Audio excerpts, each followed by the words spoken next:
Hello మామ, good morning. ఇవాళ అయితే మంచి విషయం చెప్తాను చూడండి. LG inverter model AC complaint వచ్చింది. సో ఫిట్టింగ్ అనేసి ఇంకా కంప్లైంట్ రాగానే మనం ఆగుతామా? చల్లో అంటే వెళ్ళిపోయాం. నేరుగా అక్కడికి వెళ్ళి చూస్తే కస్టమర్ ఫుల్ సర్వీస్ చేయాలి, అట్లాగే ఇన్స్టలేషన్ చేయాలని చెప్పాడు. చాలా రోజుల నుంచి పక్కన పెట్టినట్టున్నాడు. ఏ కస్టమర్ అని నేను అదే డైలాగ్ చెప్తుంటాను, ఎందుకంటే మేము వింటూ ఉంటాం కాబట్టి. వెంటనే కస్టమర్ అడిగితే లేదు, ఇల్లు మారుతూ పక్కన పెట్టామన్నారు. ఇల్లు మారేటప్పుడు ఎండాకాలం వస్తుంది, లేదు మళ్ళీ బిగించుకుందాం అనుకునేటప్పుడు సర్వీస్ చేర్చుకొని కండిషన్లో పెట్టుకోను మామ. కండిషన్లో పెట్టుకోకపోతే ఏమవుతుందంటే ఇలా ఏసీ క్రఫ్ పట్టేసి ఇలా డిస్మాండిల్ వేసుకునేంత ఇబ్బంది అయిపోతుంది బాగా.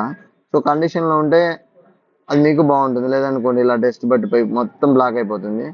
అప్పుడు ఒకవేళ మీరు వెంటనే వాడుకుందామన్నా కానీ ఇబ్బంది అవుతుంది, మనీ ఎక్కువ పెట్టాల్సి వస్తుంది. సో అలాగేం చేయకుండా ఏసీ ఎప్పుడైనా చేర్చుకునేటప్పుడు, అంటే ఇప్పదీసి పక్కన పెట్టుకున్నప్పుడు, ఇల్లు మారేటప్పుడు ఇలా కండిషన్లో పెట్టుకోండి. అలా పెట్టుకుంటే రేపైన రోజు మీకు ఇబ్బంది లేకుండా బాగుంటుంది. సో సర్వీస్ అయితే ఫుల్ సర్వీస్ అంటారు దీన్ని. ఫుల్ సర్వీస్ అయితే చేసాము. అప్పుడు ఎలా ఉంది, ఇప్పుడు ఎలా ఉంది మీకు ఆల్మోస్ట్ అర్థమవుతుంది. మళ్ళీ చెప్పబడలేదు అందరికీ.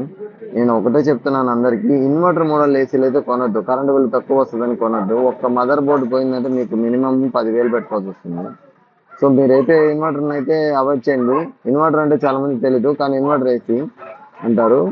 సో నాన్ ఇన్వర్టర్ కొనుక్కోండి. రెంట్ హౌస్ వాళ్ళు జాగ్రత్తగా ఉండండి, ఎందుకంటే ఇన్వర్టర్ ఏసీలు పోయాయంటే సంఖ్య అయిపోతారు.